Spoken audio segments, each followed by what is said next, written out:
his 200th appearance for the Dragon. He's been a Dragon all his life, represented Wales at sevens level, under 18, 19 and 20. So Lewis, the time is now to hang up your rugby boots. You've got 1 month left as a Dragon. Tell us about the decision to retire and why now is the right time.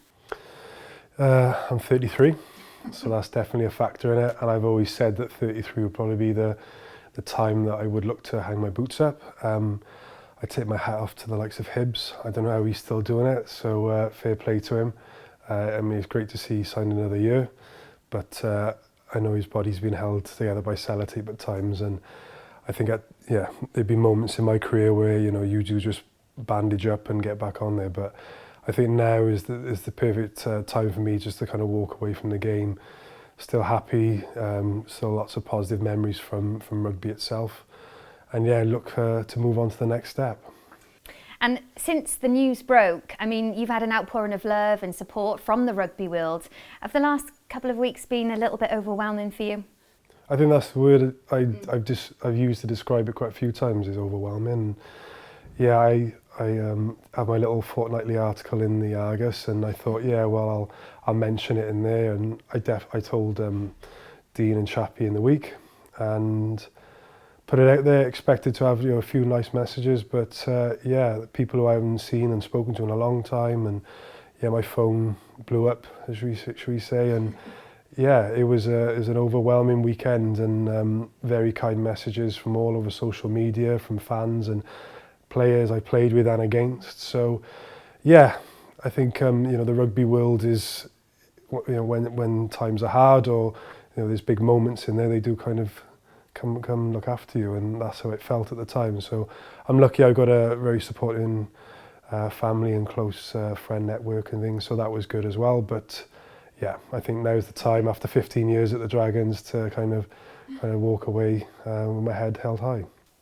So let's reflect on the last 15 years. You've had 236 appearances as a Dragon, which is phenomenal. We celebrate 100 appearances, which is great. You've done that, doubled it, and then some. You must be very proud of that figure. Yeah, of course. And like you say, when I was 18 and I made a debut, I didn't think that 15 years later I would have ended on that figure. I think I hit the 200 mark nearly 4 years ago. So I'm a little bit gutted that I've had 3 significant injuries in that time, and on top of COVID. So I didn't capitalise and get to that 250 mark, which I would have liked to have got to. But yeah, to be positive about it, I'm very chuffed that I've managed to stay here for 15 years, stay loyal to my home region. And yeah, 236 games is something which I'll definitely look back as an old man and be quite proud of, I think.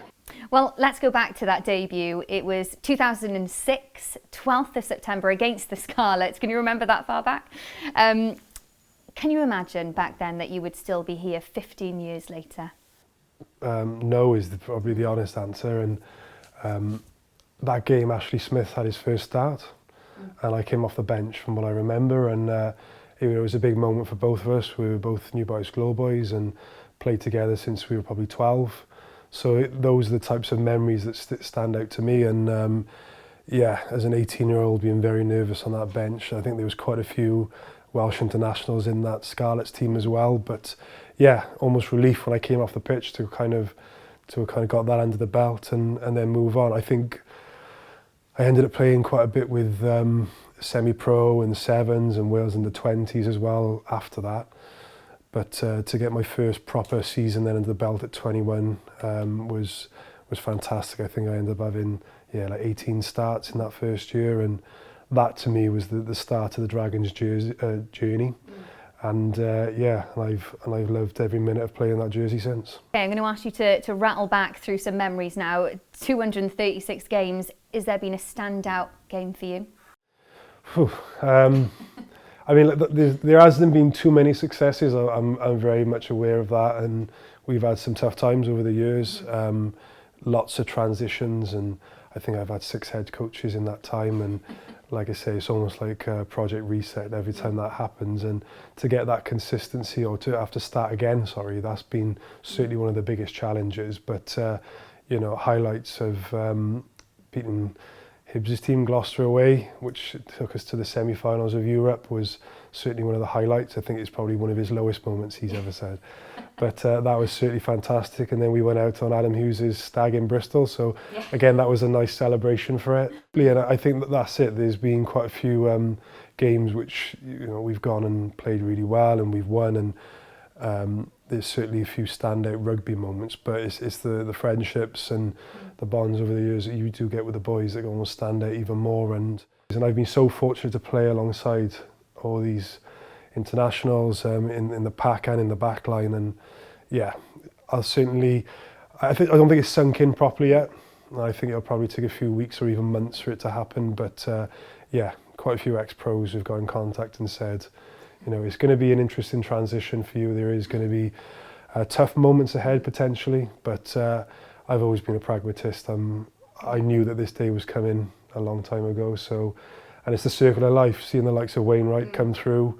I think we were in the LTI long-term injury group 3 years ago, and I was thinking, was this athlete freak coming to try and take my position? And then he kind of burst onto the scene. But even more so from coaching, like I say, I've been involved with that for 7 or 8 years now, and seeing Elliot come through, even Jumbo, James Benjamin, these are boys who I remember from 14 years old. And to see them come through, play alongside them and stuff like that. Ollie Griffiths was another one. I think he was a scrawny little 17-year-old when I first saw him, and he certainly changed a lot over the years. So again, those are the other things I almost associate my career with, is seeing boys come through and transition and kick on to better things as well. So yeah, I think in a few months' time I'll probably sit down with a beer and just think, wow. But for now, yeah, I'm just enjoying the last couple of weeks.